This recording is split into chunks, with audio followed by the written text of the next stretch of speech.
Jim Plunkett was the #1 overall pick in 1971. He had the Heisman, the arm, and the expectations of a small nation. And for 7 years, he was horrific. With the Patriots and the 49ers, Plunkett didn't just look like a bust. He looked like a man who had forgotten how to play the sport entirely.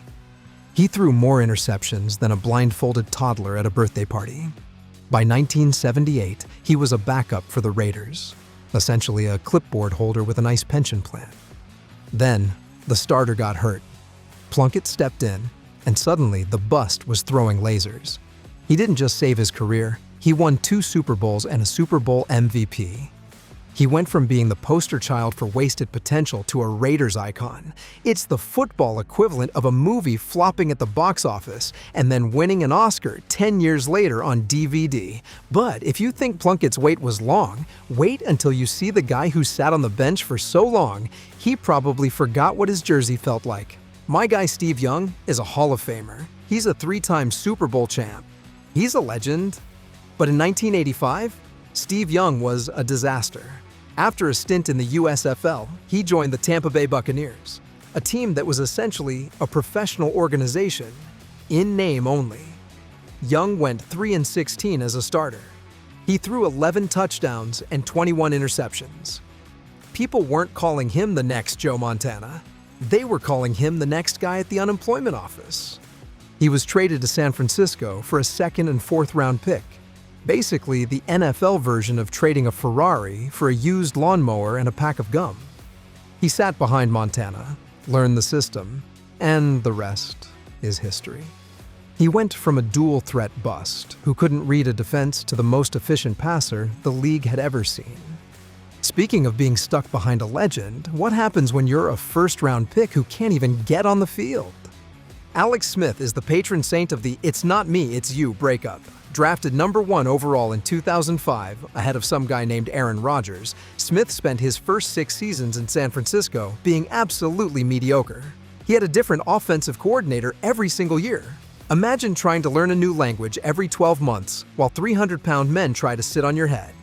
That was Alex Smith's life. By 2010, the bust label was glued to his forehead. Fans were chanting for his backup. But then Jim Harbaugh arrived, whispered some magic words in his ear, and Smith turned into a winning machine. He led the Niners to the brink of a Super Bowl, then went to Kansas City and made the Pro Bowl 3 times. He didn't just survive. He became the ultimate winner who paved the way for Patrick Mahomes. But sometimes, a player doesn't need a new coach. They need a whole new personality, which brings us to the most talented wide receiver to ever get fired. Chris Carter's bust status wasn't because he couldn't play. It was because he couldn't stay out of his own way. In Philly, Buddy Ryan famously said, "All he does is catch touchdowns," before cutting him because of his off-field struggles. To get cut when you're that talented is the ultimate bust move. He was picked up off waivers by the Vikings for a measly $100. Think about that. One of the greatest receivers in history was once worth less than a decent pair of headphones. Carter got clean, focused, and turned into a human highlight reel with the best hands in the business. He turned a failed career into 1,101 receptions and a gold jacket. Of course, catching the ball is easy. It's getting to the guy throwing it that's the hard part, especially when you're a first-round pick with 0 stats to your name. Jerry Hughes was the 31st pick in 2010 for the Colts. For 3 years, he was invisible. He had 5 sacks, total. Not per game, not per season. 5 sacks in 3 years. In Indy, he was a ghost. They traded him to Buffalo for a linebacker the Bills were literally about to cut. It was a trash-for-trash trade. But in Buffalo, Hughes turned into a nightmare. He rattled off back-to-back 10-sack seasons and became a staple of one of the best defenses in the league for a decade. He proved that sometimes a bust is just a player in the wrong scheme. But scheme isn't everything. Sometimes you just need a change of scenery, even if that scenery involves a lot more rain and a very loud fan base. Now let's talk about a man who is currently in the middle of a career arc that feels like it was written by a Hollywood screenwriter on a caffeine bender. Sam Darnold. The Sea Ghosts guy, the human turnover machine. When Darnold was drafted 3rd overall by the Jets in 2018, he was supposed to be the savior of Broadway. Instead, he became a cautionary tale about what happens when you pair a franchise talent with a franchise that functions like a disorganized DMV. In New York, he was seeing ghosts on national TV. In Carolina, he was essentially a sacrificial lamb behind an offensive line made of wet cardboard. By 2023, he was a backup in San Francisco, and the bust label wasn't just on his forehead, it was written in permanent marker. But then, the 2024 season happened. Darnold signed a 1-year prove-it deal with the Minnesota Vikings after rookie J.J. McCarthy went down, and suddenly, the Ghost Seer became a ghostbuster. Under Kevin O'Connell, Darnold didn't just play well, he went nuclear. He threw for a career-high 35 touchdowns, ranking 5th in the league, and led the Vikings to a staggering 14-3 record. He went from a guy who couldn't find a starting job to a Pro Bowler who was putting up Patrick Mahomes numbers. And if you thought that was the peak, hold on to your helmets, because the 2025 sequel was even crazier. Darnold cashed in on a $100 million deal with the Seattle Seahawks, replacing Geno Smith. And what did he do for an encore? He led the Seahawks to the top seed in the NFC, and just a few weeks ago, in February 2026, he did the unthinkable. Sam Darnold is a Super Bowl champion. He led Seattle to a victory in Super Bowl 60, throwing for over 300 yards and 3 touchdowns in the NFC Championship game, just to prove he belonged. He went from being the ultimate punchline to the ultimate winner. He's the first quarterback in NFL history to win a Super Bowl as a starter after playing for 5 different teams. It's the greatest I told you so in the history of the position. But listen, while Darnold was busy winning rings, there was another high-profile pick who was busy reinventing himself in the trenches.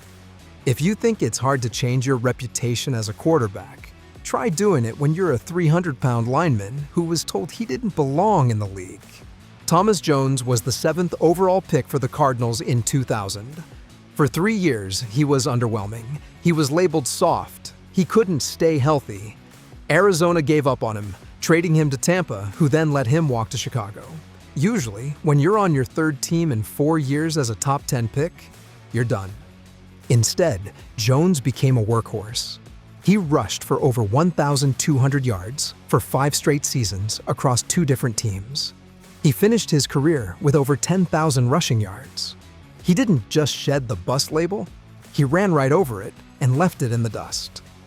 And speaking of running, let's talk about a guy who was told he was too small to play the position he was drafted for. Zach Bond was a high-profile pick for the Saints who spent years being just a guy. He was an edge rusher who couldn't rush the edge. He was a special teamer who was a draft day afterthought. People called him a bust because he never lived up to his collegiate hype. Then he went to Philadelphia in 2024. They moved him to inside linebacker, and suddenly he was an all-pro caliber heat-seeking missile. He led the league in tackles at various points and became the heart of a defense. He proved that a player isn't a bust if you're trying to use a screwdriver to hammer in a nail. But what if you aren't just a bust, but a failed number 2 overall pick?